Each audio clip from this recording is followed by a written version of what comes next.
Hello everybody, Gus here at NAMM for the first time, and we are with Dan from Empress Effects with what could possibly be an early contender for product of the show. Woohoo! This is the Empress Zoia? Zoia, that's right, yep.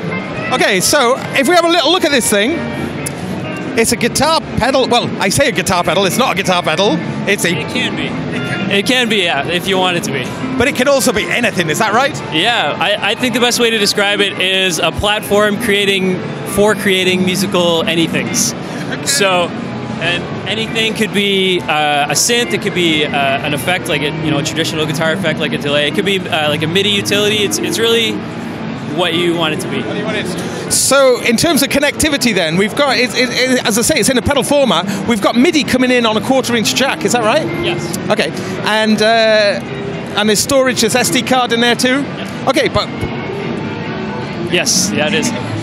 So, in terms of what it is, we can see this is a blank patch here. Would you like to talk us through the patch creation? For sure, yeah, I figured that'd be a good place to start. So, this grid of buttons is where you do your building, and right now all that's on the grid is the inputs and outputs. So these two are the inputs, those two are the outputs. And you can connect anything together on the grid and place modules there and connect them together to create the sound or the effect that you're looking for. So let's say we wanted to build a very simple delay. We need to have our dry signal, which is already connected for us. So the input is connected to the output.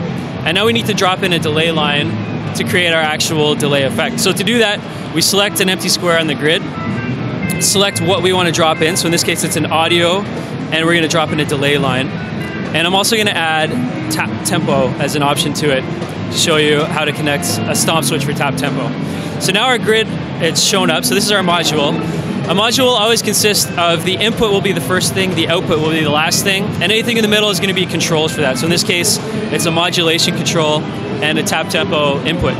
So if we want to connect the tap tempo, we'll drop in a stomp switch here, so we can control it with this stomp switch. So we'll choose the left stomp switch. So there it is. So you can see that's connected to this stomp switch. And now we'll connect the stomp switch to the tap tempo input. So now we can set the delay time with the stomp switch. And if you click on that, it'll actually show you what you're setting for the delay time. So now we need to connect the audio path for the delay. So what you're going to do is just input to the input of the delay line, and then output of the delay line to the outputs of the pedals. And if you highlight those, you can see where they're connected. So now we're going to have the dry path, and then we're going to have a delayed signal going through with one repeat. So that'll sound like this. Right? Oh yeah. Oh yeah. So on the little OLED display. Yeah. So it'll let you monitor the waveform that of whatever you're working on too, so you can see.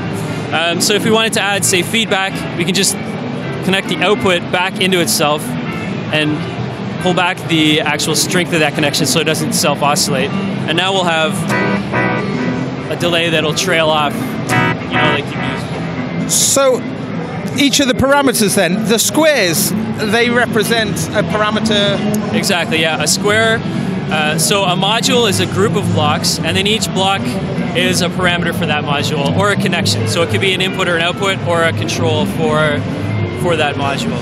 Now the pedal next to it, which is the classic Echo system by Empress, is it the same? Is there any connection between the delay and the delay module?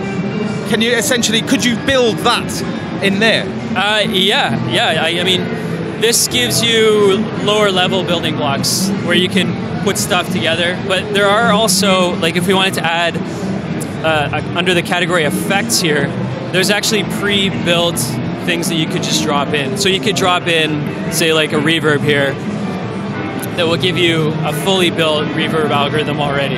So if you wanted to say, instead of use this, like I was showing you, to build an effect from the ground up, you could instead maybe do something like this chart here, where you're just dropping in effects and actually making kind of like a virtual pedal board, right? Where you just connect them together traditionally, where these lines would represent cables connecting pedals together. And then that's all stored in like a single patch then? Yep. Yeah, so then you would save that as a preset, and then you can just scroll through the presets like you do on all of our other pedals, and then recall them. So here's one. This is a synth preset here. So this is kind of the other side of things, you know, I've been showing you the guitar stuff, but it's actually great for MIDI stuff.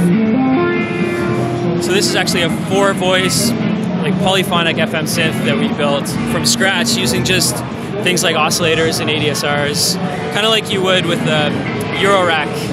So like each of the squares in this case, rather than them being an effect parameter, they're a synthesizer parameter, like an oscillator setting or... That's correct, yeah. And this is a big patch because there's a bunch of stuff going on. So it actually spans multiple pages. So, so you're not limited to just the size of the grid. You can actually go through the pages. So each of these pages here is a voice from the synth. And then this is the MIDI. When you send in MIDI, that's how you connect to it on the grid. So in terms of like existing modules, is it something that is expandable then? Could you add new modules to it down the line? Yeah, very much so. And also, every preset you save can be exported and uploaded to our repository online. And then you can also download stuff that other people have done. So if you go on and you find a patch that you like, you just download it, put it in, and then it loads as the person who built it. So you can actually modify it and edit anything you want and, you know, change it to suit your needs. Great. So in terms of connectivity then, we got a stereo in and a stereo out? Yeah, so there's 1/4 inch stereo in, stereo out, and then we have our control port, which lets you connect MIDI, or you can also use external tap tempo, control voltage, or expression pedal. Control voltage, so it's got control voltage functionality too? Yeah. Great. So, and is that something that you can show on here?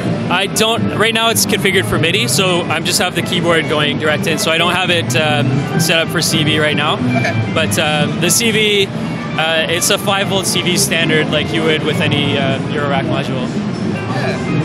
Fantastic. So how much and when? Well, the when is probably late spring or early summer, so you know, May, June-ish. And price point, we're trying to get it close to these guys, which are $449 US for the street price. It might, you know, end up $499, but it's going to be in that ballpark. Okay, excellent. Well, Dan, I mean, this is really interesting. I've not seen a form factor like this before. Fascinating. Very interested. Cheers. Good luck with it. Thanks for checking it out. Cheers. Yeah.